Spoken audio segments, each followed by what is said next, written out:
Assalamualaikum warahmatullahi wabarakatuh.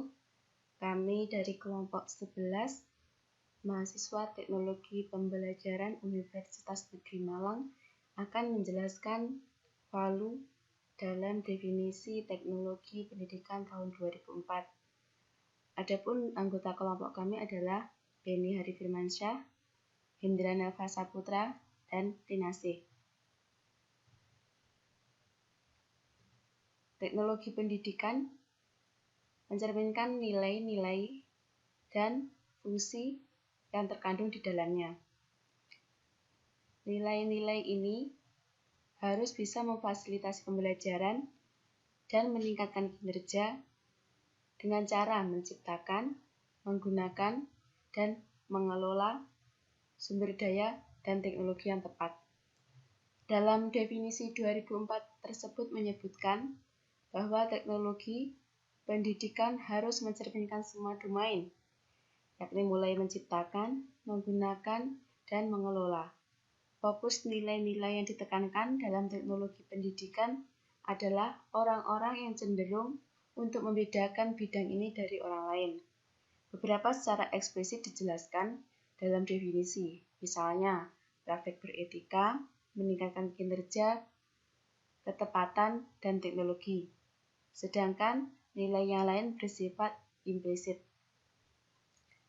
Nilai yang terkait dalam pembelajaran. Penerapan teknologi dalam pendidikan adalah jenis yang paling sering dilakukan di lapangan.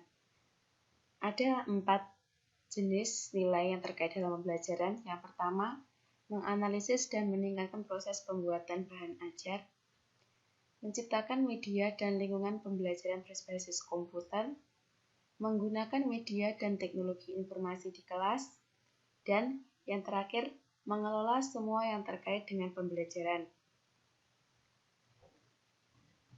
Komunikasi melalui jurnal ilmiah. Berbagi pengalaman pribadi dan profesional difasilitasi oleh sebuah teknologi komputer seperti email, web, dan blog. Ada beberapa jurnal ilmiah, antara lain Educational Technology Research and Development, Educational Technology, Cognition and Instruction, TechTrend, dan WebNet Journal. Semakin banyak tempat jurnal ilmiah, maka akan semakin penting untuk menjadikan wacana lapangan. Meskipun dalam beberapa tahun terakhir, banyak juga jurnal yang didistribusikan secara online melalui web dan bukan melalui percetakan atau mailing. Seperti penelitian yang dilakukan oleh Molenda dan Kang tahun 2004, menemukan banyak jurnal dari teknologi pendidikan dalam lingkup nasional maupun internasional yang telah diterbitkan, yakni 14 didistribusikan secara online dan 16 didistribusikan secara online maupun dicetak. Nilai yang terkait dengan praktek beretika. Teknologi pendidikan berfokus pada proses menciptakan bahan pembelajaran dan lingkungan belajar dan hubungan dengan peserta didik selama penggunaan bahan-bahan dan lingkungan. Dalam pandangan ini, proses desain yang berpusat pada pengguna dan cara memberdayakan peserta didik dan guru dalam dunia mereka sendiri dan cara membuat konten yang memiliki kredibilitas tinggi kepada peserta didik. Karena peserta didik adalah penerima manfaat dari pendidikan, kewajiban profesional adalah agar mereka terpenuhi kebutuhannya secara adil dalam proses belajar mengajar. Melindungi kepentingan peserta didik adalah prioritas tinggi dalam teori ini. Begitu juga dalam perspektif lain. Contohnya, behaviorisme menjelaskan bahwa pelajar tidak pernah salah. Kegagalan merupakan kesalahan pada desainer dan atau penggunaan sistem instruksional. Perspektif lain yaitu kognitif menyebutkan bahwa pengajaran dan pembelajaran juga mengatur perhatian untuk kebutuhan individu. Karena teori kognitif berpendapat bahwa setiap orang mengembangkan struktur kognitif internal maupun skema yang selalu unik. Karena setiap orang memiliki pengetahuan hidup yang berbeda. Perspektif konstruktivis juga mengatakan hal yang sama, yakni satu langkah lebih maju daripada kognitif. Posisi yang bahkan ketika dua orang berpartisipasi dalam acara yang sama, membangun sebuah interpretasi berbeda dari kedua orang tersebut.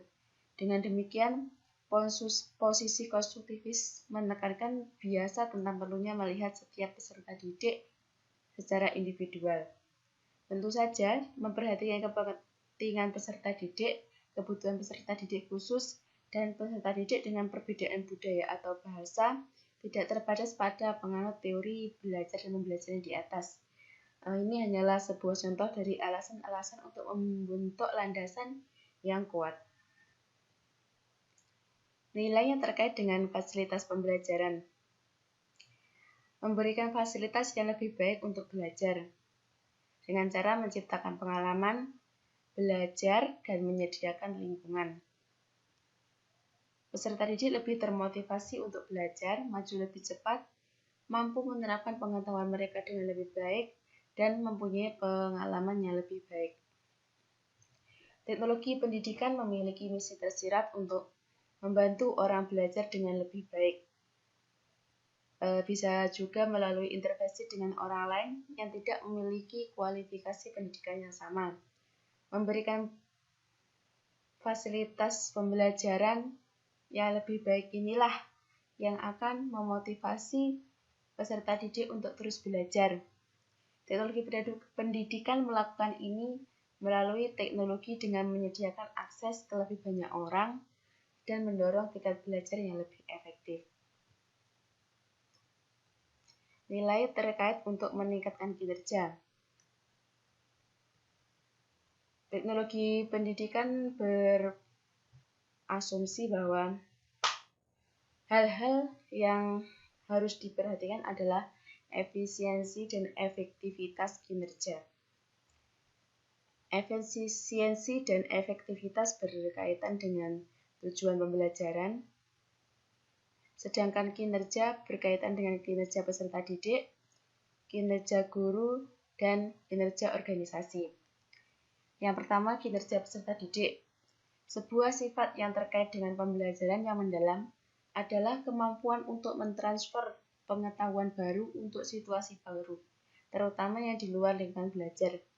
Dari beberapa penelitian, kita sekarang menyadari bahwa yang dipelajari di kelas atau konteks online cenderung berbeda dengan keadaan di dunia nyata. Jadi, wajar saja jika siswa memisahkan antar disiplin ilmu pengetahuan. Mereka bahkan memisahkan pengetahuan yang dipelajari dalam satu subjek dari aplikasi untuk mata pelajaran lain. Contoh, kita harus mengingat pelajaran aljabar di kimia atau fisika. Dalam teknologi pendidikan kontemporer, transfer belajar untuk pengaturan di luar kelas merupakan perhatian secara sadar dan desain penggunaannya harus mentransfer semua ilmu. Oleh karena itu, ada nilai yang ditekankan dalam teknologi pendidikan. Yang kedua, kinerja guru. Selain meningkatkan kinerja peserta didik, teknologi pendidikan bertujuan untuk meningkatkan kinerja guru dan desainer. Alat desain pembelajaran dimaksudkan untuk membantu perencana mengembangkan bahan dan sistem yang lebih efisien dan efektif. Tujuannya adalah untuk membantu praktisi mencapai nilai di atas rata-rata. Selain memberi mereka alat yang lebih baik, teknologi pendidikan berusaha untuk memberikan praktisi persiapan profesional yang lebih baik.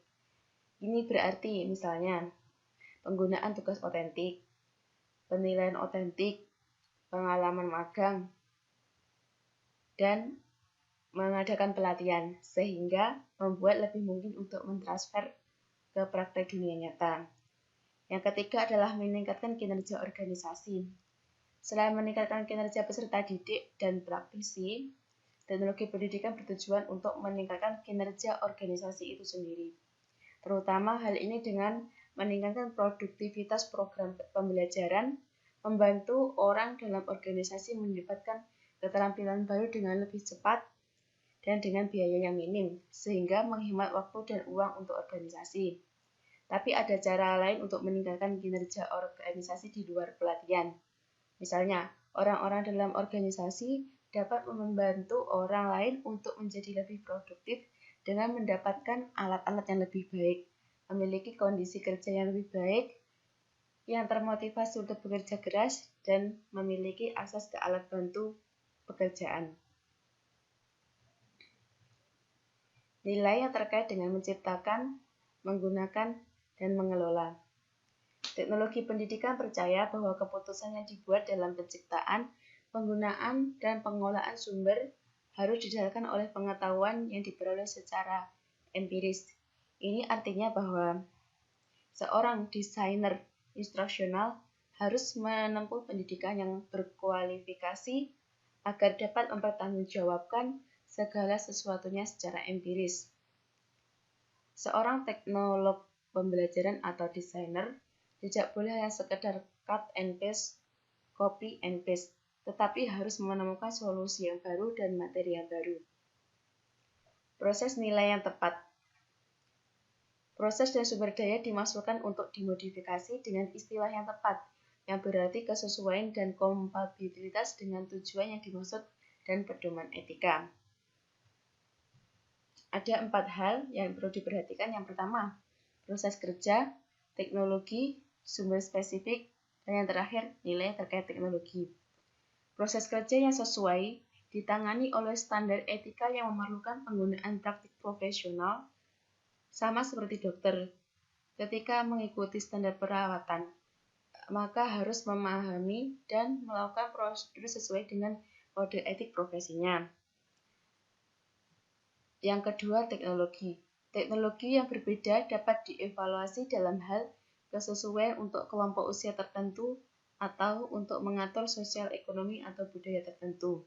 Sebagai contoh, karena komputer menjadi tersedia sangat luas, terjadi kontroversi tentang kelayakan penggunaan komputer oleh anak-anak yang sangat muda. Akibatnya, anak-anak kehilangan pengalaman secara indrawi selama waktu yang mereka habiskan dengan menggunakan komputer. Yang ketiga, sumber spesifik. Sumber spesifik ketika diterapkan ke sumber tertentu, kesesuaian dapat dinilai oleh banyak kriteria, seperti apakah bahan sesuai dengan tingkat perkembangan peserta didik, apakah sesuai dengan tingkat membaca peserta didik, apakah sesuai dengan penguasaan materi peserta didik, dan untuk tujuan pelajaran apa. Hal yang lain, aspek ras atau etnis dari suatu ilmu menjadi sangat penting. Kepekaan terhadap kepentingan peserta didik dan latar belakang budaya dan pengalaman yang diperlukan, dan perhatian pada posisi kekuasaan dan otoritas, aksesnya sama, dan pemerataan kesempatan bagi peserta didik yang kurang beruntung sangat penting. Memutuskan dan menerapkan kriteria kesesuaian adalah bagian dari harapan teknologi pendidikan yang profesional. Yang terakhir adalah nilai terkait teknologi. Nilai terkait teknologi mengacu pada perangkat keras dan perangkat lunak yang digunakan untuk benar-benar dapat berkomunikasi dengan teknologi. Hal ini diberikan di kalangan profesional teknologi pendidikan bahwa teknologi keras sendiri bukan merupakan obat mujarab. Artinya, teknologi informasi dan komunikasi atau AICT meskipun berpotensi dari kekuatan yang luar biasa dalam meningkatkan akses pendidikan, serta menurunkan biaya dan mengurangi pengeluaran waktu, hanya membawa pesan pendidikan dan metode. Kekokohan pesan-pesan dan metode akhirnya menentukan nilai dari program. Selanjutnya, ini adalah tanggung jawab khusus seorang teknologi pendidikan untuk mempertimbangkan konsekuensi yang tidak diinginkan dari penggunaan ICT. Penggunaannya berlebihan atau tidak sesuai dengan ICT dapat menyebabkan isolasi dan aliensi dari pengguna. Pada akhirnya, sentuhan manusia merupakan unsur yang sangat diperlukan dalam setiap program pendidikan. Demikian yang dapat saya sampaikan terkait dengan Paulo dalam definisi teknologi pendidikan tahun 2004. Terima kasih. Wassalamualaikum warahmatullahi wabarakatuh.